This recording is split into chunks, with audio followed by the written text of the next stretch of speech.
Welcome to Coffee with Democrats, a sensible platform for progressive conversations. Coffee with Democrats is a grassroots movement dedicated to hearing from Democrats, candidates, legislators, and friends from all political backgrounds who want great conversations. Coffee with Democrats is committed to increase Democrat voter registration and Democrat voter turnout by making voting more exciting and meaningful. And now here's your host of Coffee with Democrats, Kevin Dawson.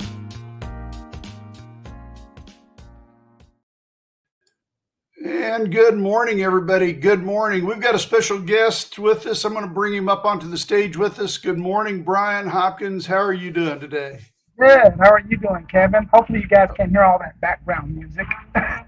It's wonderful. We're just so happy to see you and be able to spend just a couple of minutes with you. And we've been friends on X for a long time, probably close to 2 years. And we've had you on Coffee with Democrats one other time. That's when we were doing the X Twitter Spaces. And that was before all this video fancy stuff come along. But anyway, we're so happy to reconnect with you and reestablish our friendship. Absolutely. And I'm great. I'm happy to see the growth in your platform and how much you guys have expanded and the good job that you're doing. Well, again, it's only credit to people like yourself who have come on and helped us build the audience with your commentary and providing with great conversation, because that's been the ideal about Coffee with Democrats forever and ever. Was we just wanted to have a conversation with fellow Democrats, and it's so good to have the opportunity to talk and hear from you and hear their perspective from Georgia. Oh, I mean, it's going great out here. You guys know we just had this rally 2 days ago. Thank you for giving me a day between the rally and today before doing that, because yesterday was my day of rest. Yeah. Because it was exhausting. It was exciting. It was powerful, but exhausting. Can you go ahead and talk us through that? Because I think, well, first of all, before we do that, I want to just talk up a little bit about Brian Hopkins. So Brian went to, correct me if I'm wrong here, you grew up in Mississippi. That's correct. And then you went to Jackson State University. Correct. Jackson State, for everybody who's listening in here, it is one of the greatest HBCU colleges in the United States. It's got a great reputation. It's a university. I believe they're called the Tigers. That's correct. So yeah, it's a great university down there. And my experience with Jackson, Mississippi, I loved it. All the magnolia trees, the state house, everything down there. It's just such a beautiful place, but it's a hard place too. It's a very hard place to go to.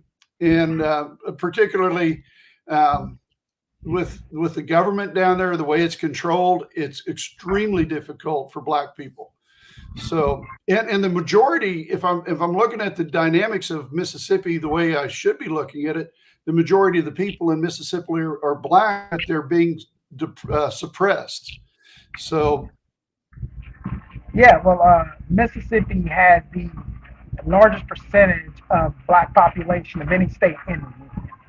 Right. And Mississippi has done a really, I guess you can call it, good job of suppressing that vote down there. Right.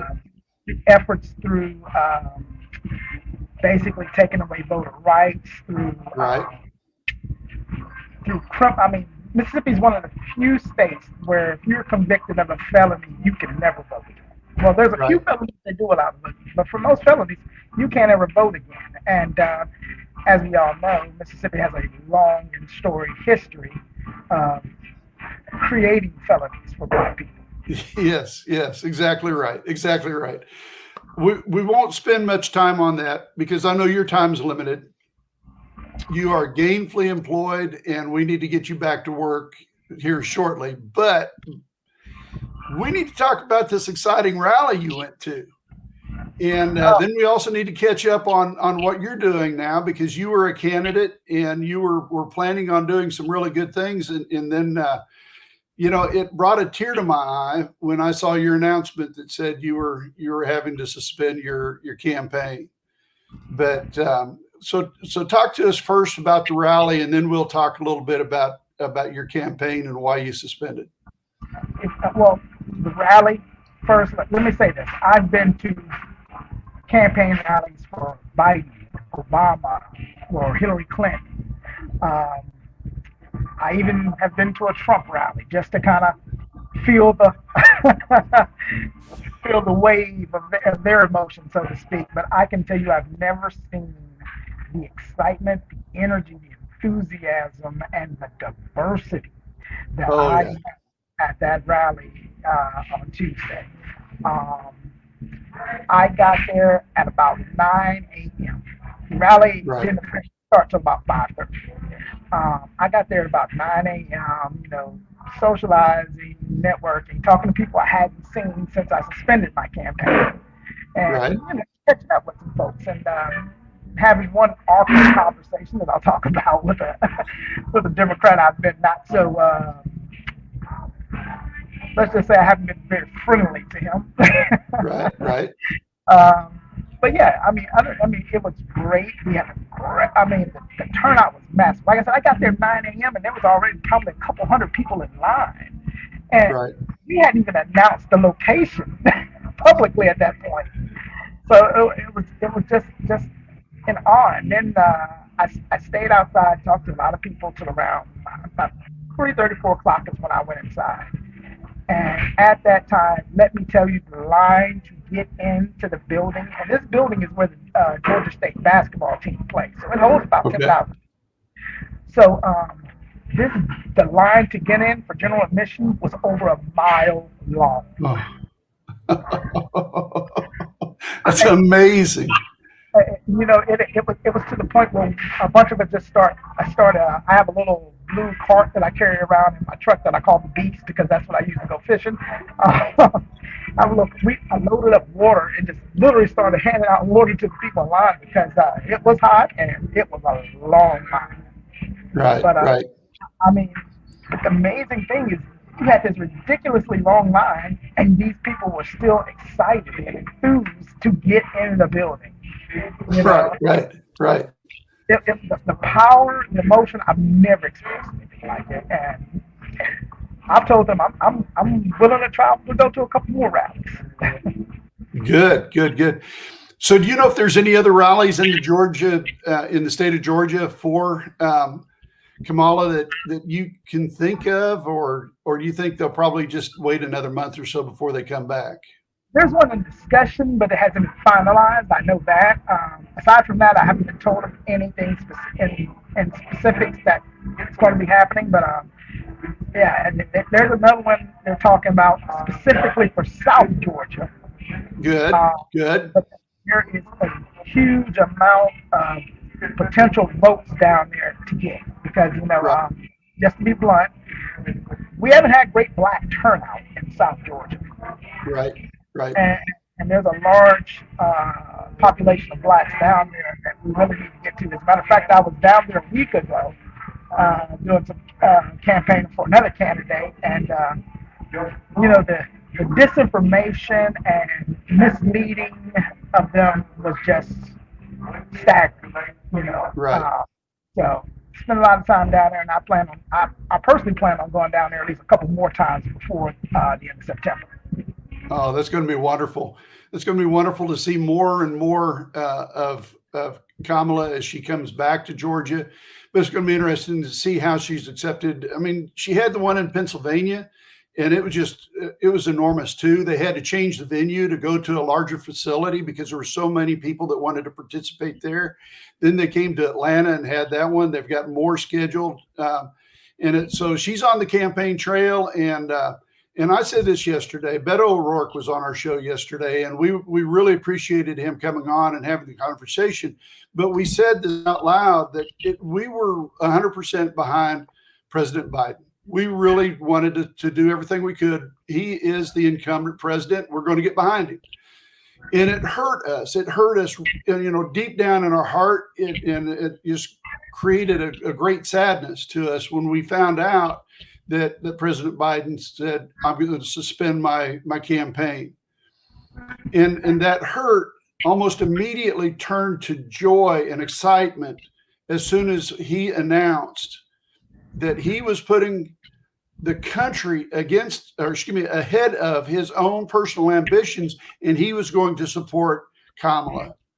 And that endorsement was huge. I mean, absolutely huge. It almost like we experienced that absolute, lowest depression, and then jumped right back up to the highest high that quick. And I'm a delegate for the state of Oklahoma. I'm going to be going to the Democratic National Convention. And we had a call, within, it's like the next day, we had a call where we got together and we were like, all right, are we going to unanimously support Kamala? And we did. That's how excited we were. All of us delegates were so excited in Oklahoma that we unanimously voted to support and vote for Kamala. So I'm a pledged delegate now. I pledged that I am going to vote for Kamala as a delegate at the Democratic National Convention. So that being said, though, I want to know more about the rally that you had and your experiences while you were at the rally, because there was a lot of people there who came to speak. I saw Warnock was there. I saw. I can't remember the singing group that was there that came. And she did a wonderful job. But talk to us about your experiences once you got into the rally. Oh, absolutely. But if I can go back to President Biden for just one quick second. Sure. I tell people all the time. In 2020, I voted against Trump. In 2024, I was voting for Biden. In my opinion, and this is just one man's opinion, in my opinion, he and his administration accomplished more than any other presidential administration in my lifetime. And he absolutely earned my vote and respect. And I've told many people here that if he comes to Atlanta again, you can put me on the Secret Service detail because I will absolutely take a vote for that man. Right. But going to the rally, the energy, like I said, was just incredible. John Ossoff, who's you know what, I'm not even going to call him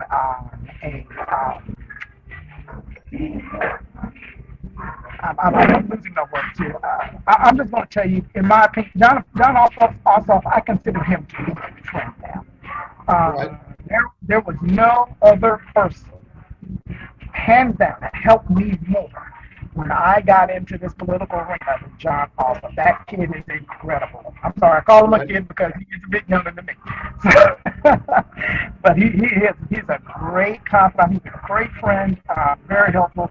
And he and Reverend Senator Warnock, they gave speeches that were rousing. They were powerful. I was very proud of them.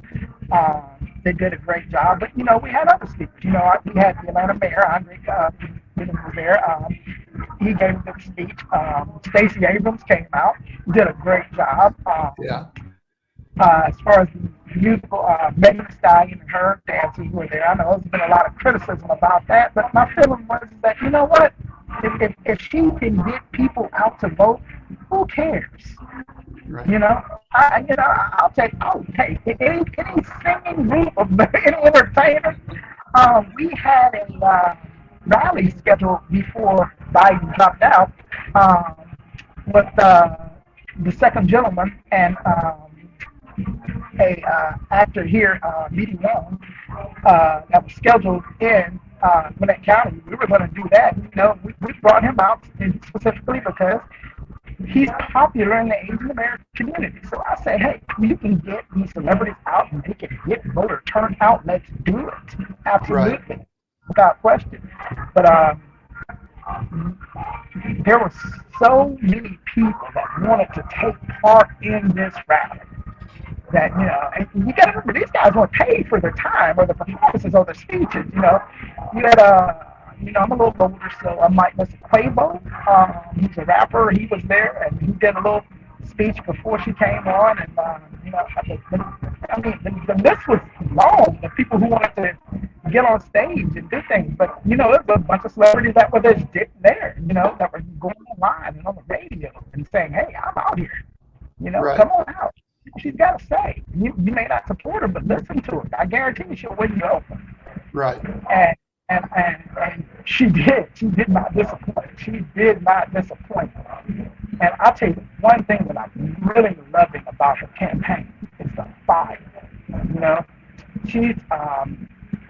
I was having some messages back and forth with Sean Harrison, who's running against Marjorie Taylor Greene, and you know, I told him, you know, I love you, I respect you, I served under you when you were in the army. Right.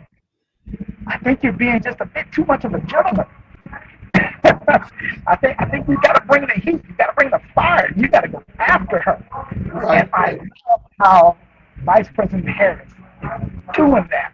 I mean, she is going after her, and I think that's only going to serve her well. You know, and the biggest thing about that rally was the diversity. My God, I mean, we had black, white, Asian, Latino, old, young. I mean, the Gen Xers, my God, they were out there. You know, when the Robert Quavo came on the stage, there's a bunch of Gen Xers that were standing where I was, and I'm like, okay, who is that? They're like, that's Quavo. You know, yeah, I've heard the name, didn't know who he was. So, but yeah, they were there and they were excited. They're pumped. And those kids, they're hitting the streets. They're pounding the pavement. They're knocking on doors. They're knocking on doors in neighborhoods I wouldn't recommend knocking on doors. Right. So, Right. They've got the enthusiasm and they're going at it. And that's wonderful because really, just like, you know, we keep hearing this every single day. Do not allow anybody to tell you that their vote does not count, because their vote absolutely does count. They need to understand we need them to vote. We want them to vote. It's important to vote, because if you don't vote, you're giving away your rights. Because if Trump gets elected, he will take your rights away from you. You will never have that choice again. Absolutely. And if you go vote, take somebody who probably won't vote with you. There you go. You know? Yeah, exactly.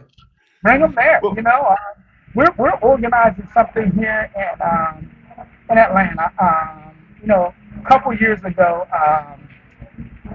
there was a bill here that was passed in Georgia that made it kind of difficult for a lot of people to vote. You know, made it difficult for elderly, made it difficult for the handicapped, which is a travesty. And we've got a young candidate by the name of Mallory Ryan Smith that's running in South Georgia.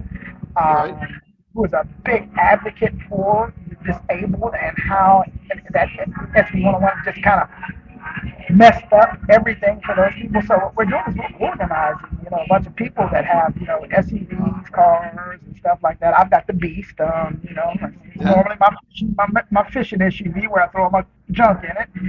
It's not pretty, but it can haul 5 or 6 people to the polls, you know, and we're going to do that. And, you know, even my mother, everybody pray for us, because my mother, she's going to be driving people to the polls, which is a scary thought. But we're getting it moving here. I mean, we're getting it moving, and we're going to mobilize. We're going to once again show people that worst case scenario that Georgia's purple. Right, exactly. Worst case scenario, it's purple. But, you know, look at the historical voting trend for Georgia over the last 20 years. There has been a historic turn at every election where it becomes more and more and more blue.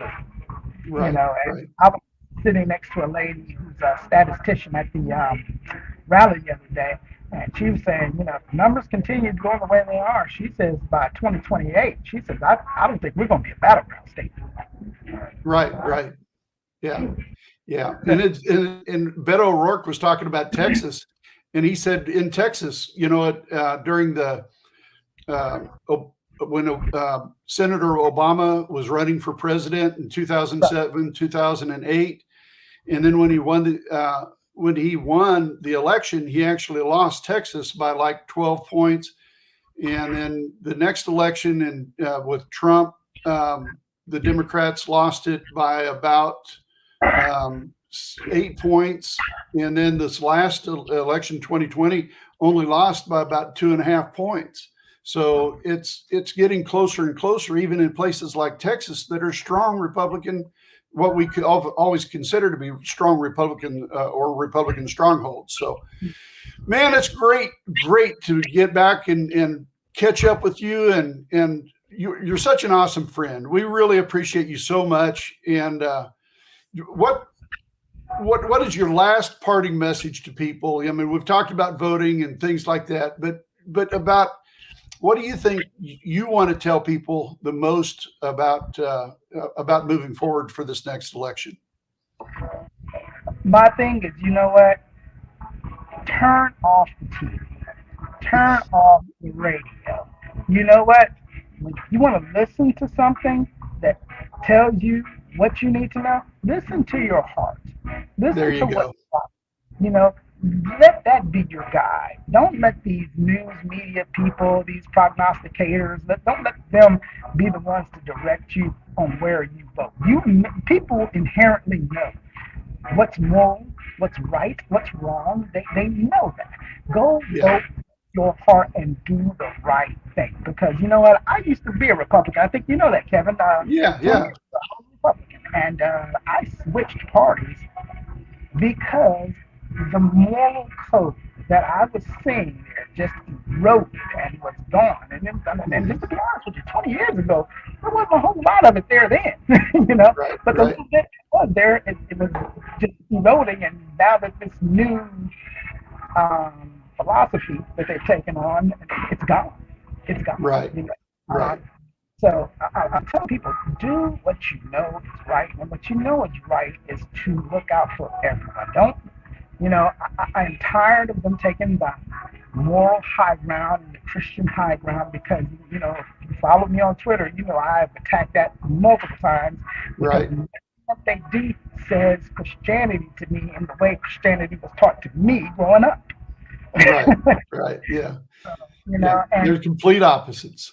Yeah, you know, and you know, it's just vote with your heart. Go out and do the right thing, but vote.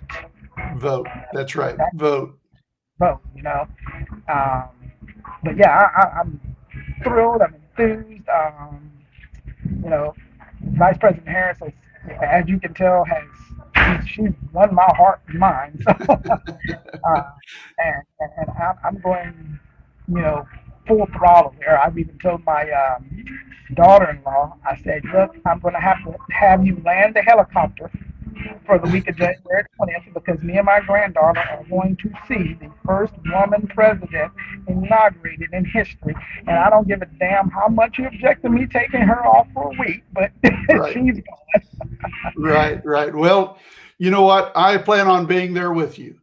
And when that happens, we can actually join hands together and we can pray together and we can sing together. So, Kevin, that's the date, man. Yes. We will be there. All right. Well, it is so awesome to see you, Brian. Brother, I'm telling you, this is exciting, and it's exciting to hear the excitement in your voice. I really am thrilled about having this conversation and catching up with you. You're a great friend. Thank you so much. I want to thank you guys thank you for having me on the show again. I've always enjoyed speaking with you guys, you know, and I'll, you know, hopefully I can come back in the future and talk about some future plans. Good. that have been percolating in the back of my mind. So there we go. Just stay in touch. Anything you need from us, just give us a call. We'll make it happen. Okay.